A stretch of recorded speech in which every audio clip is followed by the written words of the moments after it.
let me ask you guys this before we get into the mailbag. Quick question for the day. And this is a good one because we need to talk about it. Having only passed for more than 300 yards once this season, is Matt Ryan still a quarterback one? How confident are you in starting Matt Ryan? Because this is the Devontae Freeman show. You know, I believe right now Matt Ryan is number 12. If you're in a 6-point per passing league, he is number 12. 6 points per pass? So, yeah, 6 points for every pass. You don't even have to complete it. You just take the pass. All right. Which in our league is slightly, by slightly I mean 0.3 points ahead of Alex Smith. So here's what I see Matt Ryan as. Matt Ryan is a very, very capable streaming option. He is not a guy that week in, week out is going to be someone you want to start. However, you drafted him to be a starter week in, week out. Most people who have him play him week in, week out as a starter, and they're afraid to stream someone like a Ryan Tannehill ahead of Matt Ryan based on matchups. But I say, Kamash! I've got a wild theory on Matt Ryan. Normally with streamers, you say things like this. I believe that he's start-worthy in the right matchup, right? Mm-hmm. Okay. I do not have that philosophy with Matt Ryan. I think it is almost the opposite with Matt Ryan. When they have a matchup like this past week with Tennessee or upcoming here with Tampa Bay that Devontae Freeman can have success in, I think you're going to see a different Matt Ryan.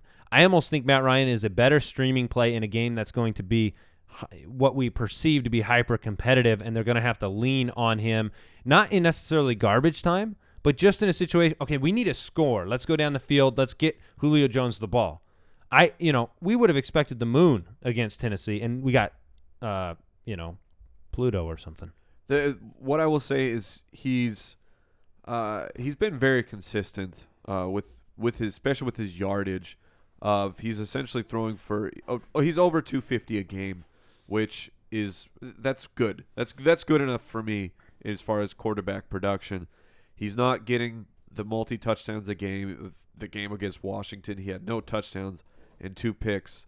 The interceptions are kind of concerning at this point. Some goal line interceptions as well. And I know Ryan's he's been one to he throws them on occasion, but he already has 6 on the year and 2 fumbles. It's just the turnovers are what is really killing Matt Ryan. Let me ask you guys this before we move on to our mailbag section. Put this in perspective for us.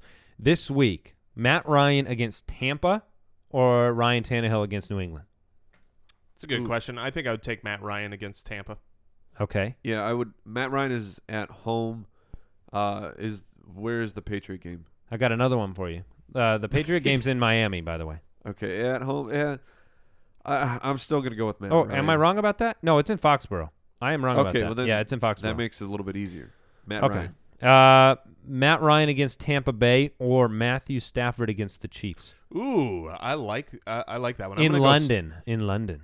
Oh, is that a London game? It I is. Didn't know. Again? Yeah. Come on. We're over in London every week, baby. You know, you've got some coaching changes, which normally gives you a little bit of a shot of adrenaline. You got a terrible secondary. I would take Matthew Stafford in that game. I'd still take Matt Ryan. Give me Stafford. You guys want to water bet that one? Really? Me and you? A twofer? Well, because me and you are together on Stafford. Bert, you want to get nuts? Let's get nuts.